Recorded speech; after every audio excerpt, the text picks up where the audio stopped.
하늘에서 바라보는 산처럼 굽이굽이 분명하게 보인다면 삶이 조금 더 쉬워질까? 풍경이 살며시 흔들리듯 마음의 흔들림도 가벼우면 좋으련만.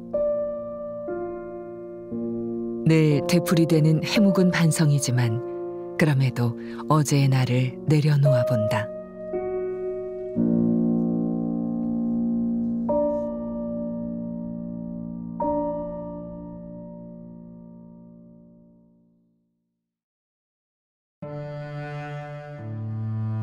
일곱 명의 도적들이 한 스님에게 교화되어 현자로 거듭났다 해서 이름 지어진 칠현산. 전설이 아닌 실제 하는 이야기 속에서 도적들을 깨우쳐준 주인공은 바로 고려시대 명망이 높았던 해소국사이며, 칠장사는 그 해소국사의 정신이 계승되고 있는 고찰이다.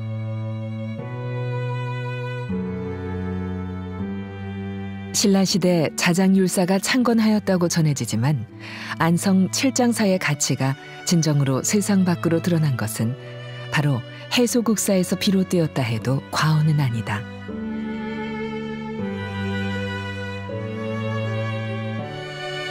해소국사는 왕사로서의 큰 존경을 누렸지만 그 모든 영광을 내려놓고 칠장사에서 자비로운 나눔과 보시로서 생을 마감하였다.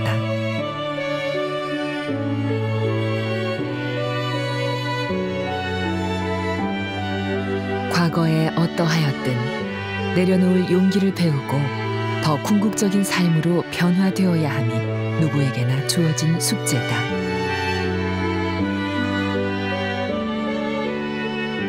사찰의 산문은 지난 시간을 넘어 새로운 세계로 들라는 부처님의 배려다. 만약 도량의 문을 들어서며 마음이 뜨끔해진다면 그만큼 반성의 깊이는 무거워야 하지 않을까. 안성 칠장사에서 현존하는 당우 중 처음 만나게 되는 천왕문. 칠장사를 수호하는 사천왕상은 17세기 전반기의 양식을 추정할 수 있는 귀중한 문화재다.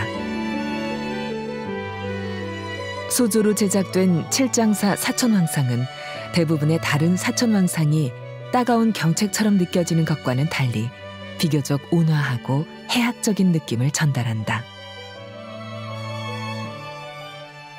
일반적으로 이제 통일신라나 고려시대 때 만들어진 사천왕상을 보면은 오른손에 이게 손에 탑을 들고 있으면은 이제 북방다문천 이렇게 그 지문을 통해서 사천왕의 명칭을 이제 확인할 수가 있습니다.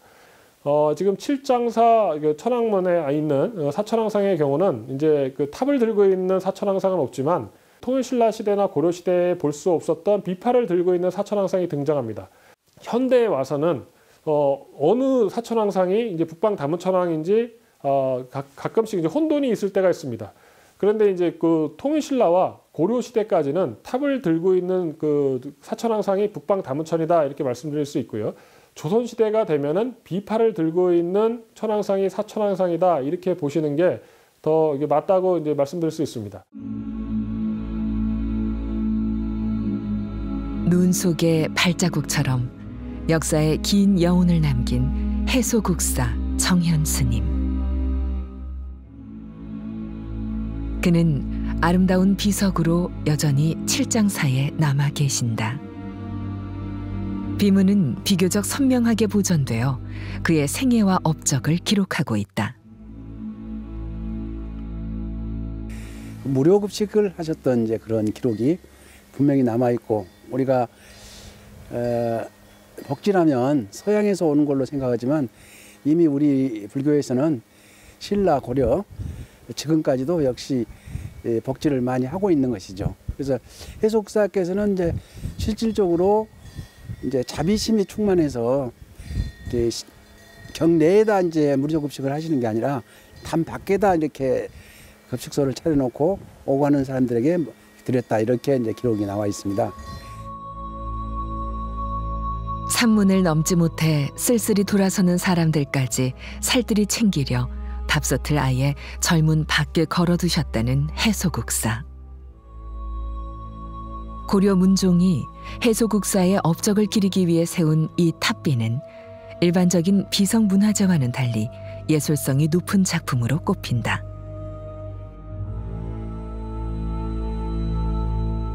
특히 비신의 양 측면에 새겨진 용조각은 보기 드문 섬세한 솜씨를 보여주고 있는데, 이는 고려 법상종 사찰에서 나타나는 조각적 특징이라고 한다. 이처럼 조형적, 예술적 특징이 함축된 아름다운 탑비로서 해소국사비는 불교 미술사에서 가치가 높다.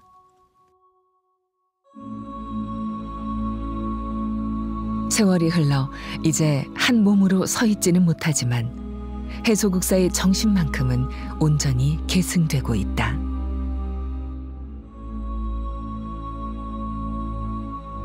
해소국사 정현 스님은 이제 고 현화사의 주지도 역임하시고, 그리고 법천사가 중창되었을 때 1032년경에 법천사 주지도 하시고, 이제 국사로 임명되시고 칠장사에 와 계시다가 이제 1054년경에 돌아가시게 됩니다. 해소국사 정현 스님이 돌아가시자 그 제자들이 스님의 행장을 이제 모으고 글을 받은 다음에 건립한 게 해소국사비가 됩니다. 1060년 문종 때 건립하게 됐는데, 이 해소국사비의 특징은 뭐냐면은 그 고려 법상종 사찰에 나타나는 그런 조각적 특징이 보입니다. 이러한 전통은 그 뒤에 만들어지는 법천사, 지강국사 현묘탑비에도 나타나고, 우리나라에서 가장 아름다운 탑비로 알려진 지강국사 현묘탑비가 만들어지기 전에 그 탑비가 만들어질 수 있는 어떤 조각적 특징, 그런 어떤 예술적인 가치가 있는 그런 탑비라고 말씀드릴 수 있습니다. 옛 칠장사에만도 53동의 부속 암자가 있었을 정도로 칠장사가 있는 죽산 지역에는 고려시대에 조성된 불교 유적들이 밀집 분포되어 있다. 안성 봉업사지도 그러한 역사를 잘 보여주는 곳이다. 고려 태조의 진영을 봉안한 진전사원으로 중창될 만큼 크게 번성했었지만 조선 초기 폐사지가 되고만 봉업사지. 지금은 그 흔적들이 뿔뿔이 흩어져 어딘가로 사라져버리고 5층 석탑만이 쓸쓸하게 자리를 지키고 있다. 안성 봉업사지는 현재까지 2차례의 발굴 조사를 통해 통일신라 후기에서 고려 후기까지 조성된 건물지들을 비롯하여 여러 형태의 유구와 유물들이 조사 발굴되었다. 안성 봉업사는 지금 발굴 조사를 통해 갖고 통일신라 9세기 전반경에 이제 화차사라고 알려져 있는 사찰이 이미 존재하고 있었던 곳임이 밝혀졌습니다. 안성 봉업사의 전신인 화차사는 그 지정학적으로 매우 중요한 위치를 차지하고 있습니다. 어떤 의미를 갖고 있냐면은 안성 봉업사에서 북쪽으로 가게 되면은 이제 그 통일신라의 한 주의 치소가 있었던 지금의 이제 경기도 광주 쪽으로 이제 빠지게 되고요. 안성 봉업사에서 서쪽으로 가게 되면은 이제 당운포에 가서 배를 타고 이제 중국을 갈 수 있게 됩니다. 그만큼 봉업사는 지금 이제 그 통일신라 시대부터 지정학적으로 매우 중요한 위치에 자리 잡고 있는 그런 사찰이었습니다. 많은 사찰들이 조선의 불교 억압 속에서 점점 사라지는 동안 칠장사는 여전히 그 명맥을 유지하며 지금의 모습으로 남아있다. 이웃절이었던 봉업사가 폐사되면서 그곳의 석조 열의 입상은 지금 칠장사에 모셔져 있다. 지금처럼 칠장사 대웅전 옆으로 자리를 잡기 전까지 안성 봉업사지 석조열의 입상은 뜻하지 않은 부침을 겪기도 하였다. 마을에 그 개울을 건너는 다리로 쓰고 있었답니다. 그런데 이제 그 집안에 자꾸 이제 꿈에 부처님이 나타나셔서 의아해서 그 보니까 이제 부처님을 뒤집어서 이렇게 다리로 쓰고 있더랍니다. 그래서 깜짝 놀려가지고 관청에 이제 문의를 해서 중학교에 이제 모시고 있다가 중학교에서 모시고 있어서 그것이 맞지 않다. 그래서 그러면 어디로 갈 것이냐? 우리 칠장사로 모시는 것이 제일 좋겠다. 이렇게 해서 이제 칠장사에 오시게 된 겁니다.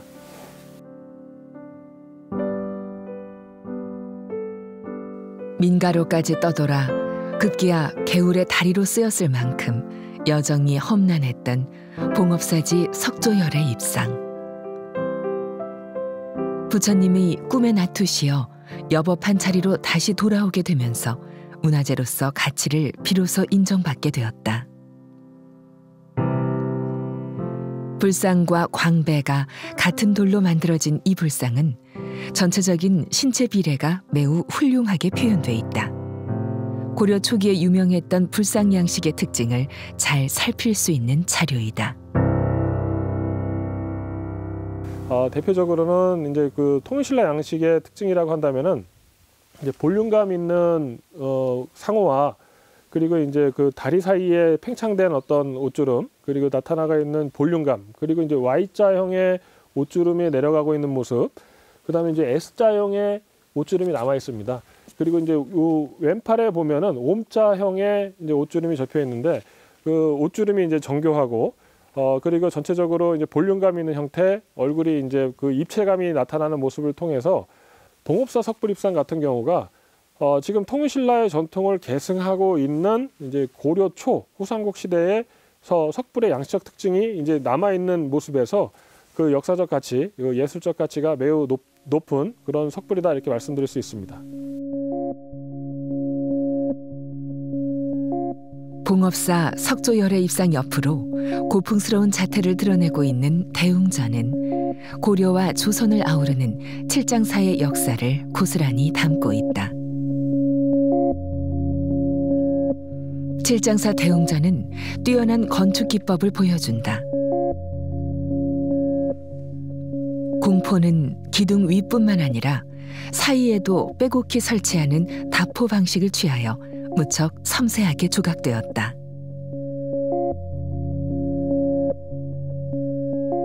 뼈대를 이루는 기둥과 대들보는 껍질만 벗겨내어 최대한 재료에 손실이 없도록 다듬어 사용하였다.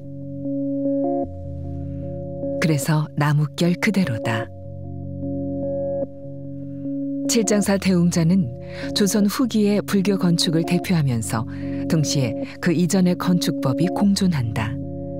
한 채의 건물이지만 고려시대부터 조선 후기에 이르기까지의 여러 기법들이 고루 가미되어 있는 것이다.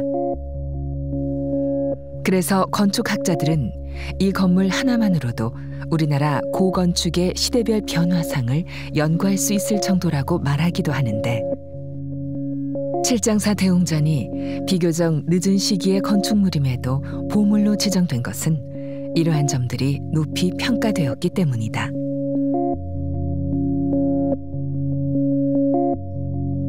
대웅전 앞에는 오래된 궤불대가 남아있다.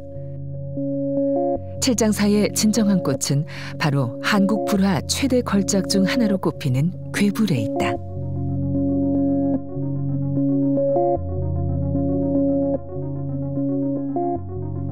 오불회와 도솔천궁을 배치한 이 궤불도는 깨달음을 터득하고 도솔천궁에 이르려는 사부 대중들의 염원이 강하게 표출되어 있다.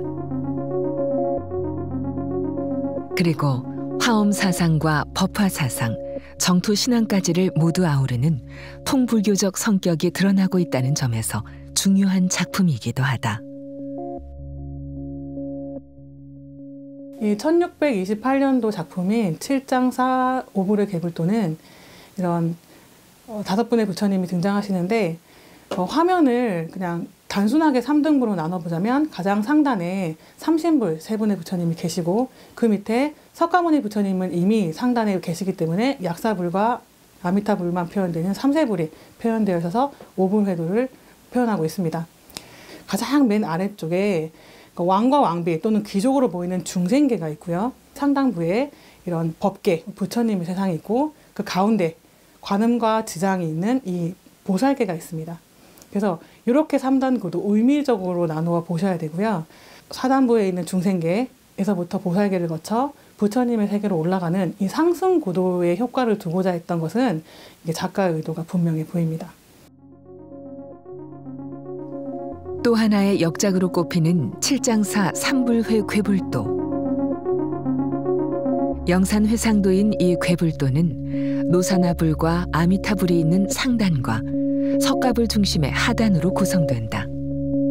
사각형의 광배를 한 석가불 주위에는 8대 보살과 10대 제자, 사천왕 등이 에워싸고 있다. 상단에는 아미타불과 화려한 보관을 쓴 노사나불이 있고 그 사이에 보탑 위로 천상 세계를 표현해 놓았다. 칠장사 5불의 계볼도와 3불의 계볼도의 구성에서 가장 주목해야 될 차이점은 1628년도 아까 말씀드렸던 5불의 계볼도의 경우 화엄사상과 법화사상이 통합되어 있는데 비로다나불 중심으로 통합하여 나타내는 작품입니다.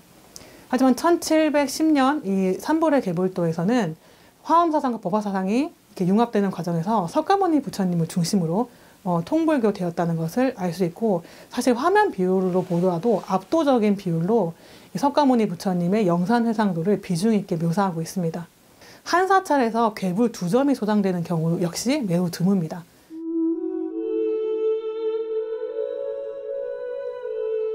칠장사의 두 괴불도는 회화적인 가치도 중요하지만 그와 함께 지극한 효심으로 발원되었다는 점도 주목할 필요가 있다. 그 효심의 주인공은 바로 임목왕후. 칠장사를 아버지와 영창대군의 원당으로 삼아 지극정성으로 기도드린 임목왕후는 그 효심으로 오늘의 칠장사 전승에 큰 영향을 미쳤는데, 민우시로 불리는 임목왕후 어필 7원시에서 임목왕후의 품성을 엿볼 수 있다. 늙은 소 힘을 쓴 지 이미 여러 해. 목이 헐고 가죽이 헤어져 잠자기만 좋아하네. 쟁기질 썰해질 이미 끝나고 봄비도 만족스러운데 주인은 어찌 고생스럽게 또 채찍을 더하는가. 5불의 계불탱이 있는데요. 그게 바로 그 임목왕후께서 부모님과 또 영창대군 아들 이런 분들을 추모하고 또 잘 모시기 위해서 그분들을 위해서 모신 것이 이제 5불의 계불탱입니다. 그래서 지금의 이제 국보가 돼서 이제 모든 분들에게 감화를 주고 있습니다. 그러나 이제 우리는 그 효심이라는 것을 어떻게 또 계승하고 발전해야 될 것인가. 우리들은 그림으로만 볼 것이 아니고 그 안에 들어있는 것을 우리가 어떻게 하면 실천해야 될 것인가. 이런 것들이 굉장히 중요하다고 생각됩니다. 다시 한번 재조명을 해서 효심을 통해서 성불로 나가는 그러한 계기가 되기를 바랍니다.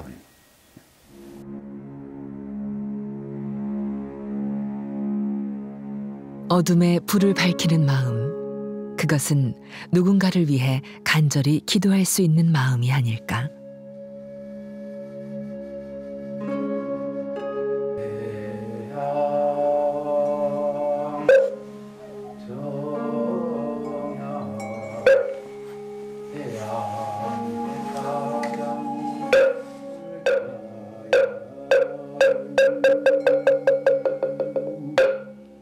과거와 현재가 공존하며 소중한 일깨움을 주는 안성 칠장사.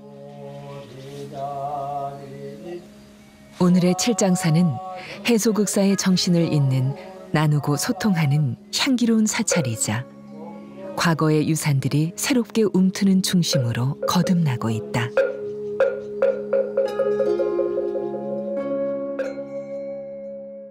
칠장사를 비롯해서 이 봉업사 일대의 사찰은 유물의 밀집도, 유적의 밀집도 보았을 때 경주에 버금갈 정도로 많은 어떤 유적과 석불들, 그리고 어떤 불교 유물들이 아주 밀집해 있는 그런 아주 중요한 역사 유적 지구가 됩니다.